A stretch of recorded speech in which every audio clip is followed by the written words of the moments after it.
Misfortune is an obscure game for the original Game Boy. Since no hard copies or ROMs exist, all information about the game is derived from personal accounts and a scanned assemblage of screenshots. The game does not contain any credits, and whoever created it is still unknown to this day. The few people who have experienced it consider it to be one of the scariest video games ever made. Given its age and cult following among rare horror game enthusiasts, it's entirely possible that authors of widely known creepypastas such as Sonic.exe and Lavender Town Syndrome drew inspiration from Misfortune. Story/concept. The player controls what appears to be a young boy in a strange gothic building. After brief exploring, the player is confronted by a malevolent being. Despite the character never identifying itself, some people, citing notable similarities, claim that it may be a representation of Baphomet, Beelzebub, or even the devil. Upon meeting the mysterious creature, a dialogue box will appear with the text, "I exist within the very fabric of reality. Do you want to challenge me?" This is followed by a yes or no choice. Should the player choose yes, the being replies, then let's begin.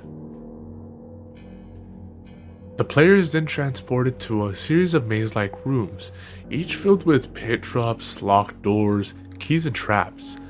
The objective for the player is to progress through each room by either reaching the stairs to the next level or solving another kind of puzzle.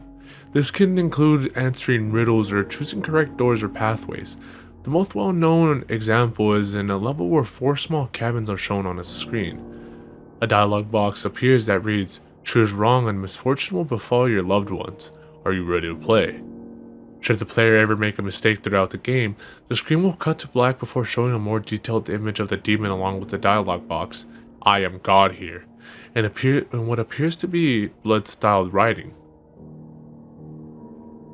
Rumors pertaining to the game's alleged harmful effects began to surface on the internet around the late 1990s.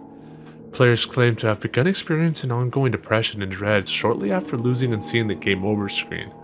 Once prominent members of online forums who told such claims are thought to have died or disappeared when they suddenly became inactive without warning. Heated discussion soon dominated these forums for some time, but the mystery never seemed to be getting any closer to being solved.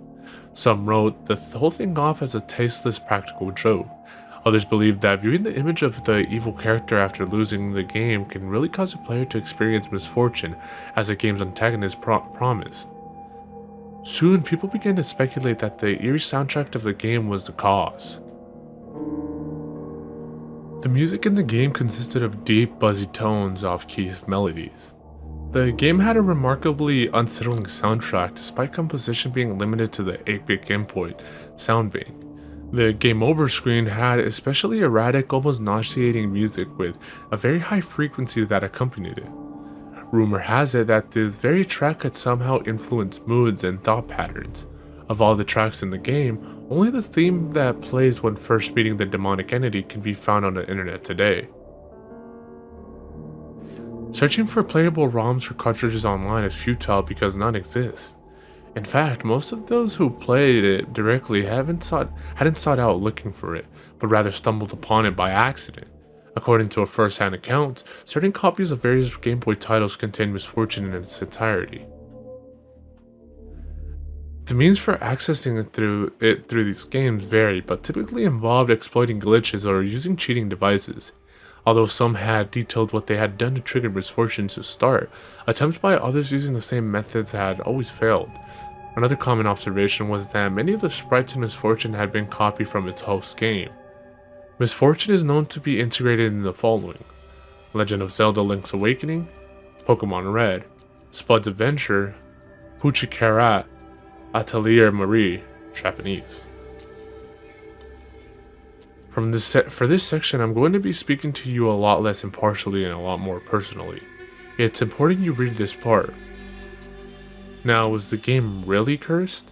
Does a specter really bide within and snare the innocent in its deadly game? Who knows? What I do know is that the game definitely exists. I also know what it can do. I've never played it before, you see, but I knew someone who did. A good friend of mine, actually. We were closer than brothers. and we told each other everything. He was the most enthusiastic, outgoing guy I ever met, and like me, he was really into video games.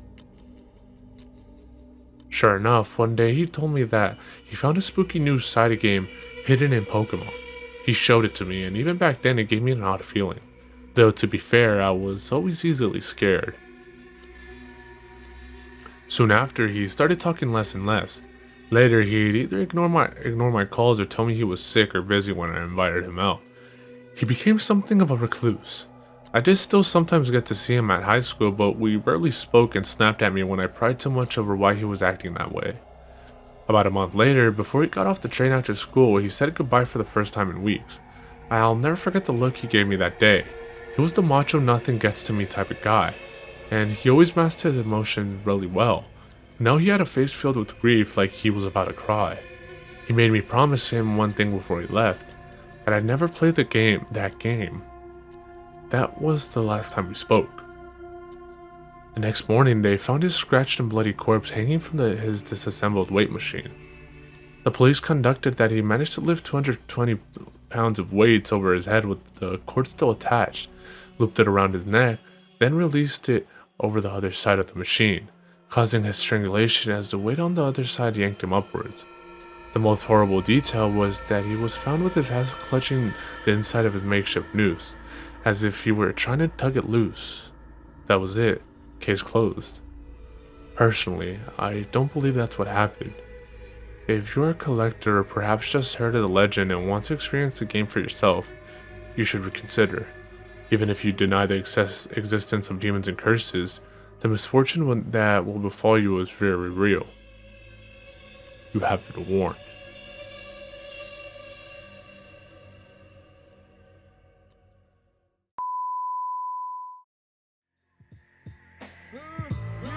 Big up to all my peoples.